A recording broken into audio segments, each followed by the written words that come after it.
I don't believe there's a human being on earth who doesn't experience periods of depression, times when, as far as he's concerned, the whole world can close up shop and go fishing.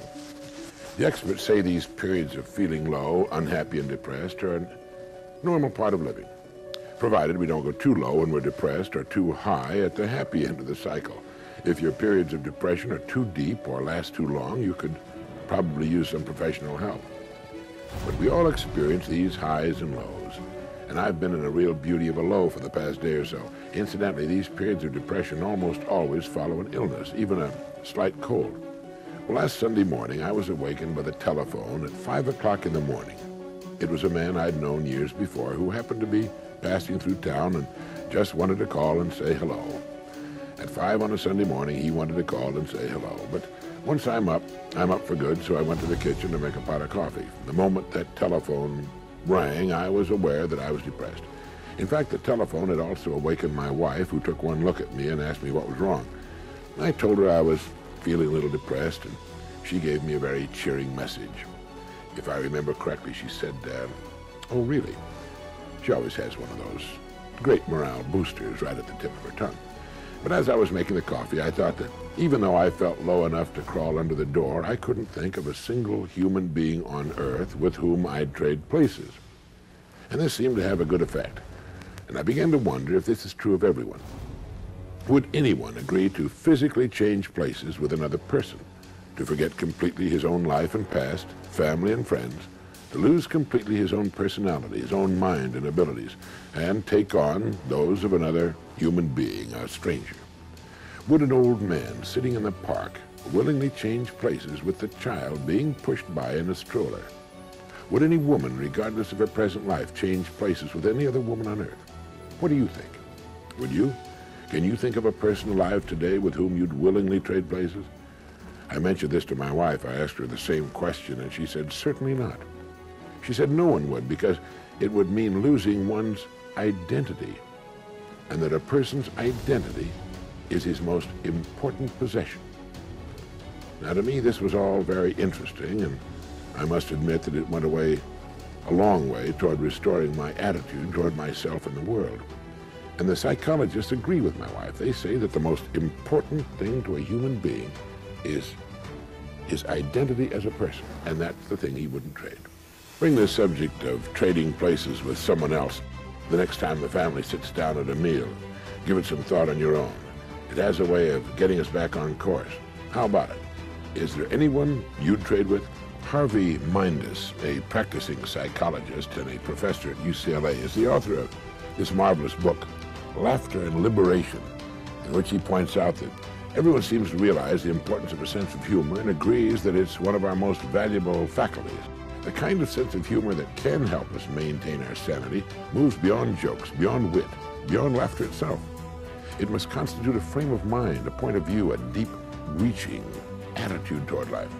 A cluster of qualities characterizes this peculiar frame of mind: flexibility, spontaneity, his ability to leap from one mood or mode of thought to another; unconventionality, his freedom from the values of his time, his place, and his profession; shrewdness, his refusal to believe that anyone, least of all himself, is what he seems to be; playfulness, his grasp of life as a game, a tragicomic game that nobody wins, but that does not have to be one to be enjoyed; and humility, that elusive quality exemplified by the rabbi in this traditional story. A wise old rabbi lay dying, so his disciples lined up next to his deathbed to catch his final words. They arranged themselves in order from the most brilliant pupil to the most obtuse. The brilliant one bent over the prostrate form and whispered, "Rabbi, what are your final words?" "My final words," murmured the ancient rabbi, "are, life is a river." Well, the disciple passed it on to the person next to him, and the phrase traveled like wildfire down the line. When it reached the oath at the end, however, he scratched his head in perplexity. "What does the rabbi mean, life is a river?" he asked. Well, that question, of course, traveled back up the line. What does the rabbi mean, life is a river? When the star pupil heard it, he leaned over again. "Rabbi," he implored, for the old man was breathing his last, "what do you mean, life is a river?" And the rabbi, shrugging, croaked, "So it's not a river." A man who can shrug off the insufficiency of his ultimate wisdom, the meaninglessness of his profoundest thoughts, is a man in touch with the very soul of humor, and each of the 6 qualities contributing to it. the 6 qualities of the kind of sense of humor each of us needs: flexibility, willingness to see every side of an issue, spontaneity, unconventionality, shrewdness, playfulness, and humility. How's your sense of humor these days? Maybe you saw the news item some time back about a Canadian farmer who sold his Stradivarius violin for, I think it was in the neighborhood of $60,000. He sold it to the same New York City dealer he had bought it from many years before. The dealer paid him more for it than he had paid, and that's because, of course, the violin had appreciated in value over the years and because of the shrinking buying power of the dollar. But the farmer sold his precious violin by the world's most famous violin craftsman because, as he put it, "I'm getting old and I have no children to leave it to."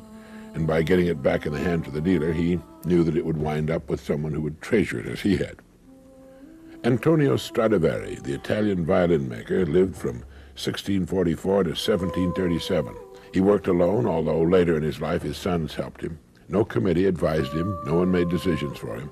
His tools were primitive, but that was not important. He put himself into his work. All the world's tools couldn't make up for that. When he was finished with an instrument, when he was sure that his work measured up to his own personal standards, he signed his name to it. And today, more than 200 years later, his name is a household word all over the world. Everybody's heard of Stradivarius, the Latin form of the name that he inscribed on his violins. Throughout history, there have always been men with similar standards of excellence. Authors such as William Shakespeare, artists like Leonardo da Vinci, craftsmen like furniture maker Thomas Chippendale, and silversmith Paul Revere.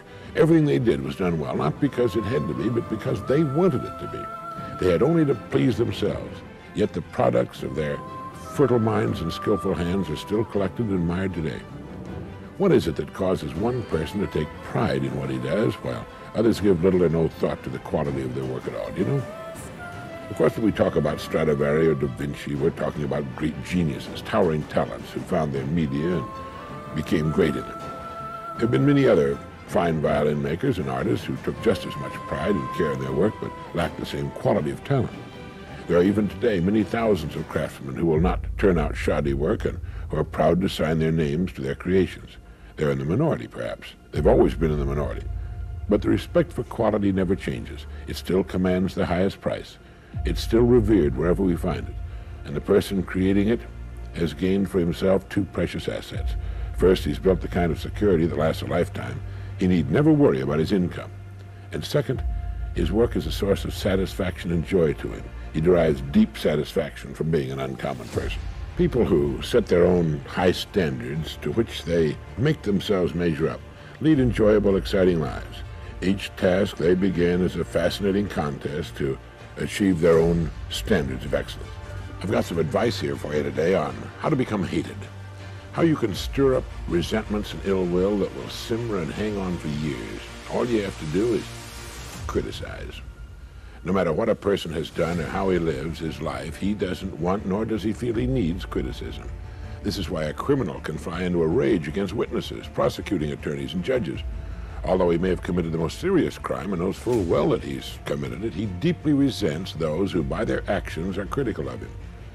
The unfaithful husband or wife will, as often as not, fly into wounded self-pitying rage when confronted with evidence of his or her infidelity. Now, I'm not saying that people should not be criticized for criminal or moral misconduct, but I am saying that criticism makes a person try to justify himself. It wounds his precious pride, hurts his sense of importance, and thoroughly abuses and arouses his resentment against the person who, or persons, doing the criticizing. When we criticize another person, we set ourselves above him. We become the figure of authority and place the other person in an inferior position.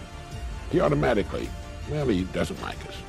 We put the other person on the defensive, and even if he doesn't say anything and accepts the criticism meekly, it rankles. The best rule to use when criticism springs to your mind is to wait. Wait a while, and try to look for the reasons behind the act you would criticize. It's also a good time to ask oneself, who am I to be criticizing others? Am I really all that great and pure and all-knowing and perfect? By all means, wait until the heat of anger is dissipated. This is one of the world's most difficult things to do, and it takes a very mature person to master the wisdom and self-control to withhold criticism. But it's the way to greatness, and one of the best-known ways to earn the respect and or love of others. People know when they've done something wrong or foolish, and they usually know that you know it too. And when you refrain from being critical, they're grateful. They respect you. Often as not, they'll be much tougher on themselves and make a concerted effort to avoid making the same mistake again. The key to overcoming the urge to criticize others is to wait. Wait a minute, or an hour, or a day, or forever. As we look at the sum of the world's knowledge, we see that the most valuable thing an education can give us is not mere learning, for that must always be severely limited, but judgment, which allows us to choose and select and compare and fit together the fragments of knowledge we're able to accumulate, the kind of knowledge we want and need for whatever it is we want to learn and do. So no matter what system comes along, it's still a matter of selection. It's still a matter of finding what you're interested in and then getting the best books and other material available for your subject. It's been said that every man is the son of his own works. One of my favorite poets is Edgar Allan Poe, and his own life was as bizarre as his tales. His own life story is the story of an author of fantastic imagination, a brilliant editor and critic, a poet, tender and cruel, an alcoholic gambler, and debt-ridden neurotic. Poe's parents were strolling players, both of whom died before he was 2 years old, leaving 3 penniless children, William, Rosalie, and Edgar. William became insane, and Rosalie died young. Far more fortunate, Edgar was adopted by a wealthy merchant, John Allen, from whom he took his second name. Heir to a fortune, he was brought up in opulent tradition, and at the age of 17 was sent to the University of Virginia. It was there that Poe came into his tragic self. He drank and gambled himself hopelessly into debt. He was withdrawn from school, disowned by his foster parents, and the highlight of this period was the publication and enthusiastic reception of his great poem, The Raven. Poe became a social lion, but financially he received only about $10 for the work. His tragic end started on a note of happiness. Learning that Elmira, his youthful sweetheart, had been widowed, he proposed to her and she accepted. Happily en route to Richmond for the wedding, he stopped off at Baltimore and just disappeared. John Donne, the great English poet and clergyman who lived at the turn of the 17th century, wrote, "Our creatures are our thoughts, creatures that are born giants. My thoughts reach all, comprehend all. Inexplicable mystery. I, their creator, am in a close prison, in a sick bed, anywhere. And any one of my creatures, my thought, is with the sun and beyond the sun, overtakes the sun, and overgoes the sun in one pace, one step everywhere." Few of us appreciate the great gift of thought. In an instant, you can be anywhere, experience anything through the miracle of your thought. A man thousands of miles from home can, in his mind, be with his family in a millisecond. As John Donne indicated, we're in a close prison in our bodies and restricted to be in one place at a time, physically, even in a sickbed. But any one of our thoughts can be with the sun and beyond, can go anywhere, experience anything. The more you think about it, the more magical it becomes. I think some people have a more highly developed imagination than others. As children, we all have the wondrous ability to bring interest, adventure, and a whole world of excitement into our lives. Have you ever stood just outside the door of a small child's room and listened to him or her at play? It's wonderful, jabbering away to his imaginary playmate or teddy bear or doll, and the sound effects a small boy can make as he plays with his toys tell you what world he's living in at the moment. As we grow older, we tend to put away the exciting world of imagination, except for the highly creative person. He keeps it alive. It changes, but remains a vital part of his existence. A vivid imagination can be a blessing to the sick and incapacitated. They can travel to the ends of the earth with complete enjoyment, with none of the exasperations and lost baggage and language problems and waiting boredom that is so often a part of real travel. People can be enjoyed without argument or disappointment. It's reported that disadvantaged children often live so much in their imaginations that as they grow older, they fail to take advantage of opportunities which exist in the real world. They wake up in so bleak and forbidding an environment that they immediately escape into the world of fantasy and remain there during all of their waking hours. Man would not be man if his dreams did not exceed his grasp. And the dream, the imagined better world that becomes a goal instead of mere fantasy and escape, can and does become the real world. It's the imagined world of the future that keeps the student at his books, the workman at his job, the wife at her housework. It's what makes the driver mount the cab of his truck and the surgeon scrub up for another operation and the salesman make another call. The imagination is man's most precious gift, and it's with us every day of our lives. Maybe that's why we sort of tend to take it for granted. Our creatures are our thoughts, creatures that are born giants. My thoughts reach all, comprehend all. Inexplicable mystery. And what you find yourself imagining most is the key to your future.